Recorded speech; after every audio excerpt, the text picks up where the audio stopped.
안녕하세요. 윤하연 기자입니다.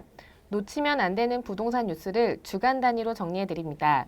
홍남기 경제부총리 겸 기획재정부 장관이 직접 입안한 전월세 정책으로 순환을 겪고 있습니다. 지난달 국회를 통과한 임대차 보호법으로 마포 전셋집에서 쫓겨나게 됐는데 이번엔 계약갱신 청구권으로 인해 경기 의왕시 아파트 처분에서도 낭패를 겪고 있는 것으로 알려졌습니다. 기사에 따르면 홍 부총리는 본인 소유의 의왕 아파트를 매각하기 위해 지난 8월 초 매매 계약을 체결했는데 매수자가 잔금 납부를 못하며 매매가 완료되지 못하고 있습니다. 계약 당시에는 임대차 계약을 종료하고 이사하려던 기존 세입자가 높아진 전셋값에 계약갱신 청구권을 행사하겠다고 의사를 밝히며 계속 거주하고 있기 때문입니다. 의왕은 투기과열지구로 아파트를 매입하며 주택담보대출을 받으면 6개월 내에 전입을 완료해야 합니다. 매수자는 아파트에 실거주를 하며 주택담보대출을 받아 잔금을 치르려 했는데 세입자가 계약갱신 청구권을 행사하면서 매수자가 전입과 동시에 주택담보대출 받는 것이 어려워졌습니다.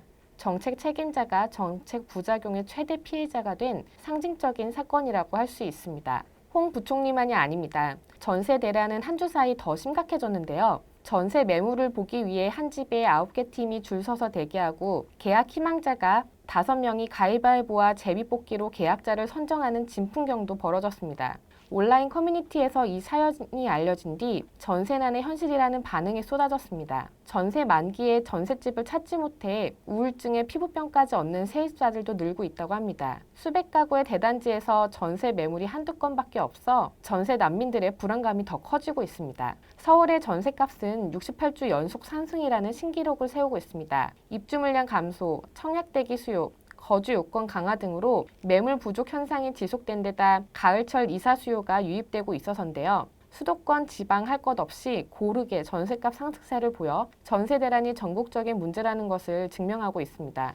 계속되는 전셋값 상승과 전세 대란에 정부에서도 추가 대책을 예고하고 있습니다. 홍남기 부총리는 지난 8일 국정감사, 12일 확대 간부 회의에 이어 14일 제8차 부동산 시장 점검 관계장관회의에서 전세 가격 상승 요인 등에 대해 관계부처가 면밀히 점검, 논의해 나가겠다고 발언했습니다. 일주일 사이 3차례나 전세 대책을 언급해 정부서 전세값 상승세를 심각하게 보고 있다는 것을 보여주는 것 같습니다. 기사에 따르면 시장 관계자들은 24번째 대책으로 표준 임대료 제도가 도입될 가능성이 크다고 보고 있습니다. 표준 임대료란 과도한 전월세값 상승을 차단하기 위해 정부가 직접 임대료 기준을 제시하겠다는 것인데요. 최근 발의한 주택임대차보호법 개정안에 근거하면 전세 가격을 주택 공시가격의 120% 이내에서 표준 임대료를 결정하도록 한다는 겁니다. 예를 들어 시가 8억 원, 공시가격 5억 2천만 원의 집이라면 공시가격의 120%인 6억 2,400만 원까지만 전세 가격을 받을 수 있도록 하겠다는 겁니다.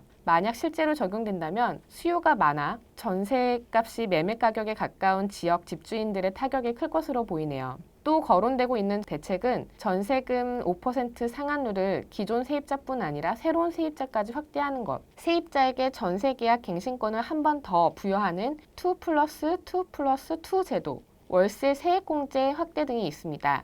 다만 많은 전문가들이 이런 방법이 결국 전세가격 상승세를 잠재우지 못할 것으로 보고 있습니다. 가격 규제가 아닌 공급을 늘리는 게 가장 좋은 방법이라고 쓴소리를 하고 있는데요. 하지만 정부의 정책 방향상 공급 확대가 어렵다 보니 가격 통제로 가고 있는 것 같습니다. 과연 24번째 부동산 대책이 나올 것인지, 어떤 대책이 나올지 잘 지켜봐야겠습니다. 이번엔 분양시장입니다. 정부는 뿔난 맞벌이 3040 세대를 달래기 위해 신혼부부 특별공급 기준을 완화하기로 했습니다. 내년 1월부터 3인 가구 기준 연봉 1억 원의 맞벌이도 신혼특공 신청 자격을 얻을 수 있게 됩니다. 하지만 실수요자에게 혜택이 얼마나 갈지에 대해서는 의문이 쏟아지고 있습니다. 배정 물량은 그대로인데 문턱만 낮추는 것이어서 경쟁률만 높일 것이라는 우려도 나오고 있습니다. 신혼부부와 생애 최초 특공 대상에서 배제된 1인 가구에 대한 배려가 필요하다는 지적도 나옵니다. 무엇보다 서울에서는 신규 아파트 공급이 대폭 줄어들어 제도 변경이 적용될 단지를 찾기 어렵습니다.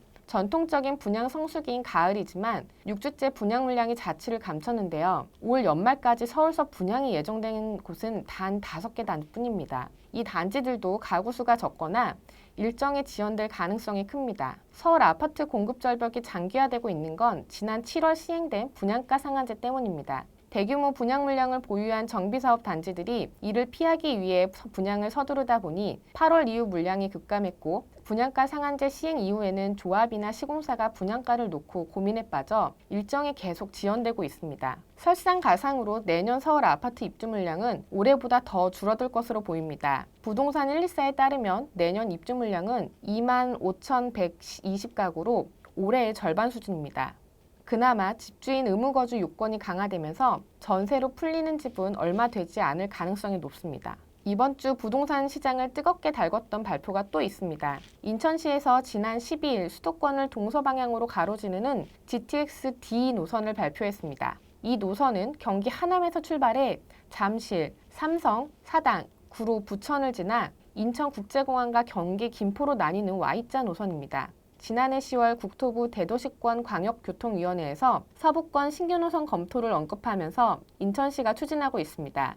지난 5월 수도권 광역급행철도 사전 타당성 조사 용역보고서를 발주해 그 결과를 이번에 발표한 건데요. 인천시는 두 노선 연결 동시 사업이 비용 대비 편익 1.03이 나와 사업성이 뛰어나다고 보고 있습니다. GTX-D 노선이 운행되면 인천국제공항에서 서울 삼성역까지 소요되는 시간이 2시간에서 45분으로 줄어듭니다. 경기 하남시까지는 1시간 22분 줄어든 56분이면 도착할 수 있다고 합니다. 노선이 발표되며 예상역을 중심으로 관심이 쏟아지고 있습니다. 다만 인천시 자체 용역 보고서인 만큼 국토부에서 이를 반영할지는 아직 미지수입니다. 국토부가 제4차 국가철도망 구축계획에 포함하더라도 예비 타당성 조사를 새로 하는 만큼 사업성도 재검토가 됩니다. 거기에 총 사업비도 10조 원이 넘어 빠르게 사업이 진행될지도 알 수 없습니다.